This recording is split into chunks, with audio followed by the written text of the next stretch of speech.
Welcome to the Explainer. If you're a level 6 marketing apprentice, you already know that some of those standards can be, well, a bit dense. Today, we're diving into a really big one, S15, all about the art of managing senior stakeholders. Let's break it down. So, have you looked at the official wording for skill S15, effectively manage and develop stakeholder relationships at senior level, and just felt kind of lost? Like you're staring at a map without a compass? Yeah, trust me, you are definitely not the only one. It can feel seriously daunting. To make all this a bit more real, let's meet Jody. She's a level 6 marketing apprentice at Ibis Stores, and she's on the exact same journey as you are. She's super smart, she's determined, but even she admits that the formal language in the standards can feel a little overwhelming. So, we're going to follow Jody as she learns to completely reframe this whole challenge. Instead of seeing senior stakeholders as these intimidating figures or, just obstacles in her way, she starts to see them as separate islands. And her mission? Well, it's to become a master bridge builder, connecting all those islands with really strong, reliable bridges built on trust and communication. Okay, here's our roadmap for becoming a bridge builder, just like Jody. We'll look at the blueprint, talk about why these bridges are so important, figure out how to build them, prove it all on EPTEM, and then finish by acing that EPA discussion. Let's get into it.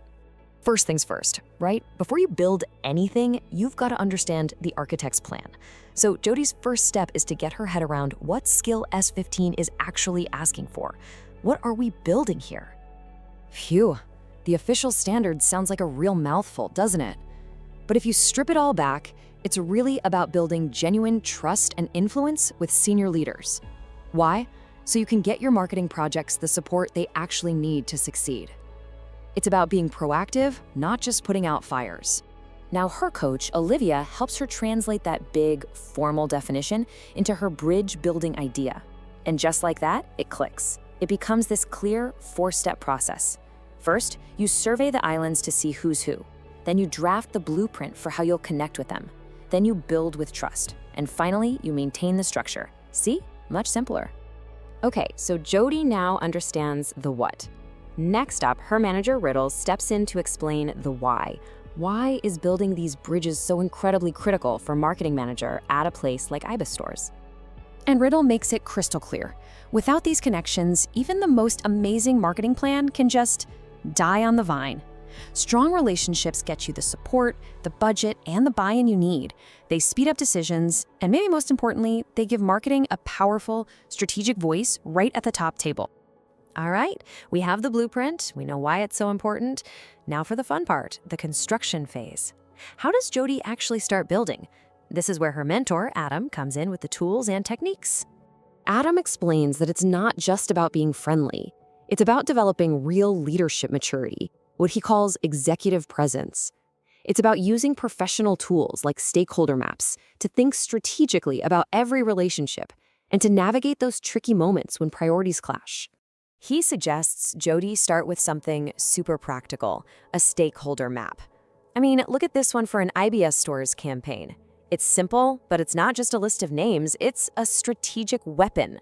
It immediately shows you who has the most influence and helps you plan exactly how you're going to engage with them. Okay, so Jody is building her bridges, which is great, but it's not enough to just build them. She has to prove they're strong and safe for her portfolio. This is like the safety inspection phase, providing the right evidence in APTM, that online system where you track all your progress. Now, this is so important. The assessors don't want to see isolated events, a single email chain or some meeting minutes. That's weak sauce. They want to see a strategic process. Your evidence needs to tell a story of how you are proactively managing and developing these key relationships over time. This quote right here, this is the absolute golden rule for your portfolio. It is all about sustained ownership. Are you consistently and proactively managing that relationship?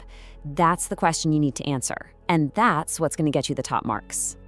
So, when you're uploading to APTEM, these are the kinds of things you should be focusing on. Think about high-value evidence like engagement plans, reflections, and feedback that really show your leadership, your strategy, and the positive impact you're having on the business.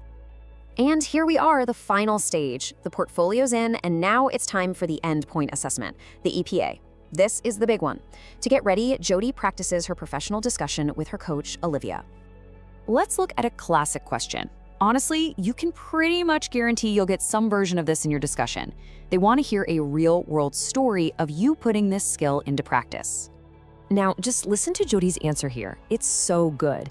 It's confident, it's structured, and it directly hits all the key points of the skill. This is a distinction-level answer because she doesn't just explain what she did, but the strategic how behind it and the positive result it created. And here's the best part. Olivia shows Jodi that this amazing answer isn't magic. It follows a simple, repeatable formula that you can totally use too. State your framework, give a concrete example, explain your actions, and this is the most important part, describe the impact. And there you have it. By turning this really complex sounding skill into a clear, actionable mission, building bridges, Jodi has not only nailed her EPA prep, she's become a much more effective and strategic marketing manager for IBIS stores. So as you carry on with your own apprenticeship journey, I want you to take a look at the landscape in your organization. Think about all those separate islands. What's the first most important bridge that you are going to build?